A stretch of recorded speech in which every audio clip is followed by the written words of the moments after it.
të lojrave mesdhetare Prishtina 2030.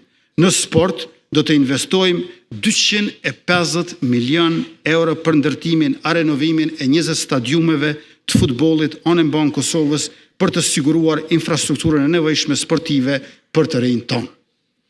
Projektet e mëdha infrastrukturore të mandatit të ri janë sigurimi i lidhjes me korridoret kryesore rrugore përmes përfundimit të autostradës së Gjilanit drejt Dheut i Bardhë dhe kyçjes në korridorin 1. Mëtej, përfundimi i rrugës që lidh Prizrenin me Tetoën, pastaj ndërtimi i rrugës së Dugagjinit e cila lidh Prizrenin, Rahovesin, Gjakovën dhe Deçanin me Pejen e Istogun. Rrugët Dolc-Gjakov dhe Kijev-Zahaq do të finalizohen krahas rehabilitimit dhe modernizimit të gjitha rrugëve rajonale. Projektet infrastrukturore janë mjete që i lidhin njerëzit me punën, prodhuesit me tregun dhe vendin ton me të ardhmen. Duke përfunduar rrugët që kemi nisur dhe duke filluar projekte të reja strategjike, unazën e Prishtinës, autostradën Gjilan-Prizren-Gabanulla-Nçavë-Dulës dhe magjistralen e Dugagjinit, ne po ndërtojmë infrastrukturën e cila i jep kuptim zhvillimit që shpërndan begati në çdo rajon dhe që e bën shtetin funksional për çdo qytetar.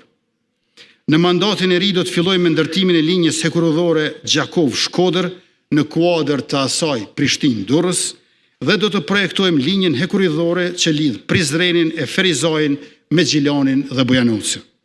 E nisim përgatitjen po ashtu të linjës Prishtinë-Aeroporti ndërkombëtar i Prishtinës Adem Jashari.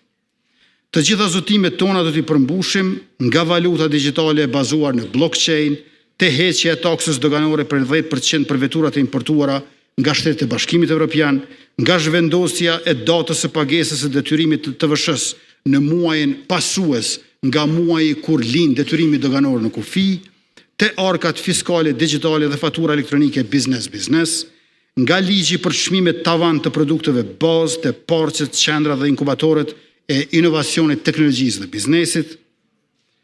Pastaj nga angazhimi intenziv për statusin e vendit kandidat në Bashkimin Evropian, tek ai për antarësim në NATO, nga bileta mujore integruar e programit anë-mban 10 euro në muaj, tek kthimi me automatizëm i shtetësisë Kosovës për pjesëtarët e Mërgatës, nga themelimi i gjykatës për çështje familjare të zyra për hetime disiplinore, nga pensionimi i parakohshëm i policëve i shkallëzuar sipas moshës dhe profileve, te përmirësimi i sistemit të gradave në policinë e Kosovës, nga industritë kreative ku janë parashikuar 200 milion euro investime, te ekzekutimi vjetor i investimeve kapitale mbi 1 miliard euro secilin vet si standard i qeverisjes, nga njësia ushtarake e përbashkët me forcat armatosura të Republikës Shqipërisë, te SPAK-u 1000 gra e vajza ushtarake në Forcën e Sigurisë Kosovës, e të tjera e të tjera.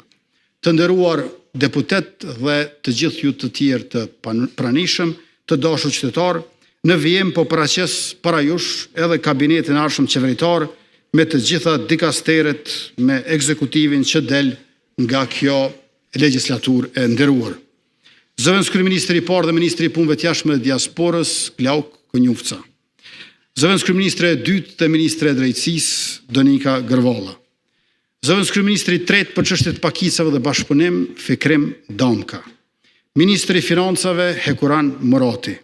Ministër për punë, familje dhe vlerat e luftës çlimtare, Andin Hoti. Ministri i mbrojtjes, Ejup Maqedonci. Ministri i punëve të brendshme, Xhelal Sfeshla. Ministri i digitalizimit dhe administratës publike, Lulzon Jakxhiu. Ministri i shëndetësisë, Arben Vitia. Ministri i arsimit dhe shkencës, Hajrullah Qeku. Ministri i kulturës dhe turizmit, Saranda Bogujevsi. Ministri i administrimit pushtetit lokal, Elbert Krasniqi. Ministri i sportit dhe rinisë, Blerim Gashani. Ministri i mjedisit dhe planifikimit hapësinor, Fitore Pacolli. Ministri i bujqësisë, pylltarisë dhe zhvillimit rural, Armend Muja. Ministri i infrastrukturës dhe transportit, Dimal Basha. Ministri i industrisë, ndërmarrësisë, tregtisë dhe inovacionit, Mimoza Kusari. Ministri i ekonomisë, Artane Rizvanulli. Ministri për komunitetet dhe kthim, Nenad Rashiq. Ministri për zhvillim rajonal, Rasim Demiri. Mandati të cilin po e kërkojmë është mandat